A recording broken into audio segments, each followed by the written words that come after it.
So I am having chronic anxiety, tension, depression, and other body symptoms for आप the कहाँ पे? last many years.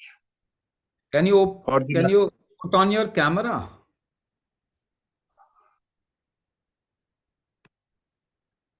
yes, हाँ जी, आप light के इस तरफ में जरा घूम सकते हैं तो देखो आपका चेहरा दिख जाए, मुझे पता चल जाएगा क्या प्रॉब्लम है। हाँ जी सर. हाँ, ओके, So I ठीक है। am 70-year-old. I am having mental illness for the हाँ हाँ सर, last many years. मैं So आपको it is बताता हूँ। I tell you how you can correct it, है ना?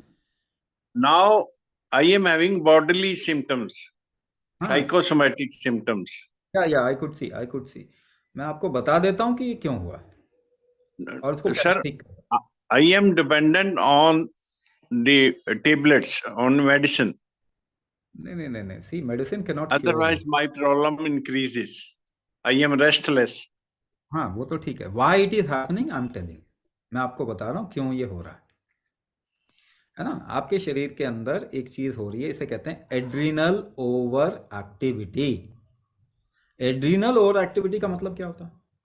जो एंजाइटी के जितने हार्मोन्स है ना, वो आपके बॉडी में एड्रिनल ओवर एक्टिविटी से रिलीज होते हैं, है ना? वो Yes, sir. जैसे कि एड्रिनलिन, एड्रिनल ग्लैंड से क्या होता है? पहली चीज क्या होती है? एड्रिनलिन ऐसा हार्मोन रिलीज होता है।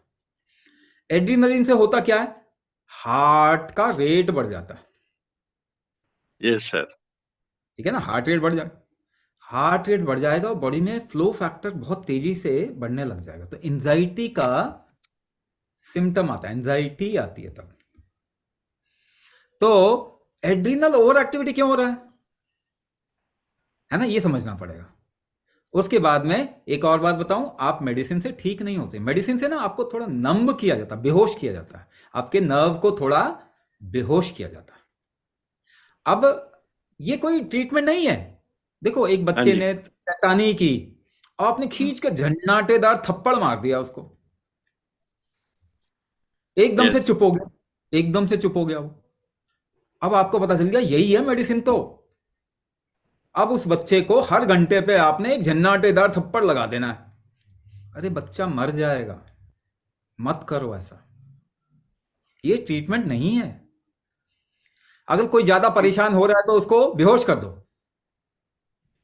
अरे ये कोई ट्रीटमेंट है क्या? अगर आपको वैसे ही ये एक तिहाई, one third of your life you spend on spend sleeping ना, सोते हुए आप बिताते हैं ना, one third of your life. अब दिन में भी गोली खा के आपको नंब करके सुला दिया, या फिर आपको सेंस नहीं हो रहा कुछ भी, नींद है ना? भी नहीं आती ना फिर. नहीं नहीं, मैं बता रहा हूं ना, नींद इसलिए नहीं आ रही, एड्रिनल ओवर एक्टिविटी की वजह से नहीं आ रही। Yes, अब sir. उसका ट्रीटमेंट तो किया नहीं। हाँ अब क्या जी. कर रहे हैं कि आपको वो केमिकल डाल के नंब कर दे रहे हैं, सेंसलेस बना रहे हैं। तो सेंसलेस हो जाने से ऐसा लगता है कि अब मुझे प्रॉब्लम नहीं है। जैसे कि आपके हाथ में बहुत सेंसेशन आ गई, तो हवा भी लग रही है तो आपको पता चल रहा है। अब आप कह रहे हैं नहीं नहीं, मेरे को ना पता चलता है हर चीज का, मुझे अब पता नहीं चलना चाहिए। तो इंजेक्शन Yes. लगाया, सेंसलेस बना दिया। अब आपको हवा आ रही है चाहे आग लग रही है, आपको पता नहीं चल रहा। क्या इसको हम ट्रीटमेंट बोल सकते हैं? No. पहली बात ये समझिए इसको, ये ट्रीटमेंट, पहली बात ये समझिए, आपका ट्रीटमेंट नहीं हो रहा Yes, sir. है। आपको केवल नंबनेस चाहिए एज एन ईज, तभी आप आराम में रह पाते, नहीं तो आप आराम में नहीं रह पाते, इसलिए आप नंब करते जा रहे हैं, मगर ये कोई ट्रीटमेंट नहीं है। Now let's understand adrenal over activity क्यों होता। तो पहली बात, ये शरीर जैसे मैंने बताया अपने आप को बचाता है, हमेशा बचाएगा। अगर आप कोई खतरा डालेंगे तो शरीर को बचाना चाहिए कि नहीं बचाना चाहिए? बचाना चाहिए ना अपने आप को। Yes, sir. तो क्या आपका शरीर केमिकल मेडिसिन के लिए डिजाइन हुआ था? आप पेट्रोल की गाड़ी में डीजल डालते हो क्या? No, no.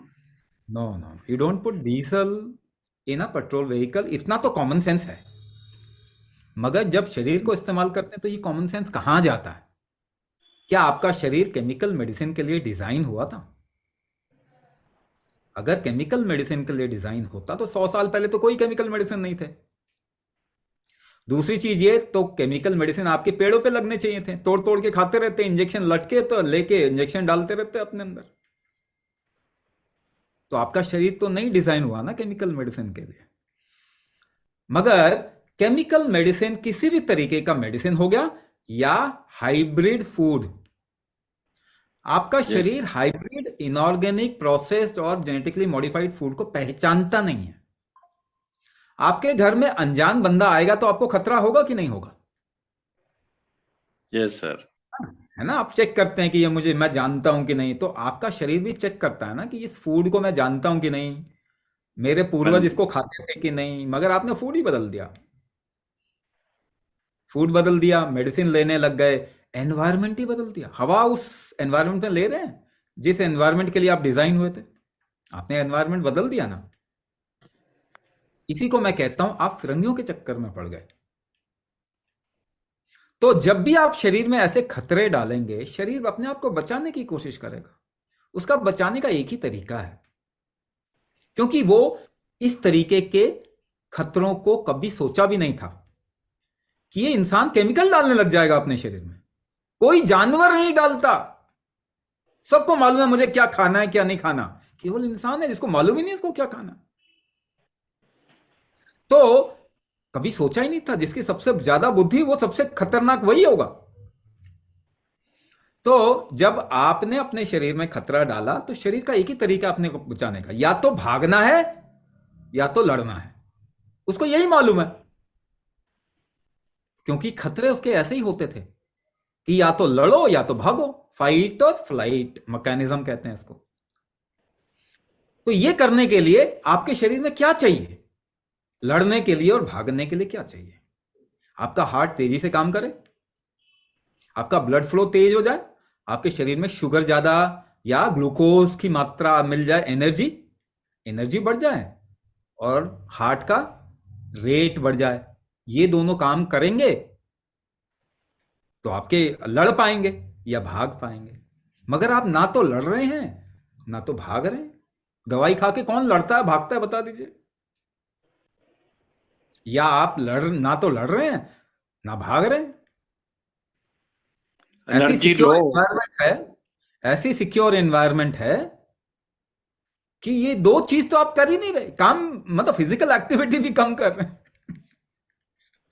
तो अब आपका एड्रिनल ग्लैंड एड्रिनलिन तो निकाल रहा है, मगर उसका यूज ही नहीं हो रहा, तो वो और ज्यादा निकालता है। अरे भाई इतना सफिशिएंट नहीं है लगता, तो और ज्यादा Yes. निकालता है, और एंजाइटी। Right. अब ये विशियस सर्कल बन गया। आप दवाई खा रहे हैं और एंजाइटी बढ़ती है, फिर दवाई खाना पड़ता है उसको दबाने के लिए, फिर और एंजाइटी बढ़ जाती है, फिर दवाई खाते हैं उसको दबाने के लिए। तो आपका शरीर एक्चुअली में खराब से बदतर बनता जाता है, और एक ऐसी सिचुएशन में आ जाता है कि आपने दवाई नहीं खाई तो जीना दूभर हो जाएगा आपका, यानी शरीर का Right. टॉलरेंस ही खत्म हो गया। इसको आप ट्रीटमेंट तो नहीं बोल सकते हैं। पहली बात, एक और चीज बता देता हूं मैं, एलोपैथी में there is no definition of mind. उनको मालूम ही नहीं कि माइंड क्या होता। Right. तो जिनको मालूम ही नहीं माइंड क्या होता है, वो तो ट्रीटमेंट करेंगे माइंड का। जिनको मालूम ही नहीं डायबिटीज क्यों होती है, वो ट्रीटमेंट कर रहे हैं डायबिटीज का। जिनको मालूम ही नहीं है ब्लड प्रेशर क्यों होता है, वो ट्रीटमेंट कर रहे हैं ब्लड प्रेशर का। जिनको मालूम ही नहीं है थायराइड क्यों होता है, वो ट्रीटमेंट कर रहे हैं थायराइड का। ऐसी फ्रेटर्निटी बन गई है। दरवाजा खुलते ही एक एलोपैथिक क्लिनिक आपके सामने, एक हॉस्पिटल आपके सामने, और सरकार कहती है हम तो 100 और खोलेंगे। तभी रिसर्च कहता है डॉक्टर हड़ताल पे जाते हैं तो लोग हेल्दी हो जाते हैं। तो ये काम जो है इतना, कहते हैं कि मॉन्स्टर बन गया। जिनको मालूम ही नहीं कि बीमारी क्यों हो रही है, वही ट्रीटमेंट कर रहे हैं बीमारियों का सारी दुनिया में। तो पहली बात, एक बात मैं बताऊं, ऐसी चीजों से बहुत लोग निकले हैं कुंभक करके, दवाइयां छूट गई उनकी, साइकोसोमैटिक डिसऑर्डर खत्म हो गए, मेंटल इश्यू कोई भी हो कुंभक से जाएगा, और कोई तरीका नहीं है। या तो आप आज करना शुरू करो या तो वेट करो जब आपकी हालत और खराब हो जाए। तो मेंटल इशू कुंभक यानी आपके शरीर का प्रेशर आर्किटेक्चर माइंड होता है। माइंड का डेफिनेशन Right. बता रहा हूं। आपके शरीर का प्रेशर आर्किटेक्चर आपका माइंड होता है, पर आपका बॉडी और आपका माइंड अलग अलग नहीं होते। इसीलिए साइकोसोमा बोलना शुरू कर दिया, साइकोसोमैटिक डिसऑर्डर बोलना भी शुरू कर दिया उन्होंने, पर अभी भी वो नहीं जानते कि माइंड होता क्या है, बोल रहे हैं केवल। तो प्रेशर आर्किटेक्चर जैसे ही ठीक करेंगे, आपके शरीर में हार्मोन फ्लो ठीक होता है। हार्मोन फ्लो कोई भी ठीक होगा, जैसे मैंने बताया एड्रेनलिन का फ्लो बढ़ गया, एड्रिनल ओवर एक्टिविटी हो गई, तो वो कब कम होगा? जब प्रेशर आर्किटेक्चर ठीक होगा। प्रेशर आर्किटेक्चर ठीक होगा तो धीरे धीरे करके आपकी डिपेंडेंसी मेडिसिन पे कम होने लग जाएगी। वापस से बोल रहा हूं, प्रोटोकॉल बता रहा हूं। जो Right. मेंटल इश्यू वाले लोग हैं, कम से कम 6 महीना आप कुंभक करिए, उसके बाद में धीरे धीरे करके मेडिसिन, नेचुरल मेडिकेशन पे आ जाइए 50%, 1 साल के अंदर 100% नेचुरल मेडिसिन पे आइए। 1.5 से Right. 2 साल के अंदर नो मेडिसिन, आपको जरूरत ही नहीं पड़ेगी किसी मेडिसिन की। लेकिन थोड़ा प्रोटोकॉल लंबा लेना पड़ेगा आपको। 2 साल का टारगेट लेके चलो कि 2 साल के बाद में मुझे बिल्कुल 100% हेल्दी हो जाना है। No mental issue, no physical issue. Yes, sir. ठीक है? तो इसकी शुरुआत तो जहां से आपके बॉडी को एम्पावर करके ही करना पड़ेगा, और कोई तरीका नहीं है।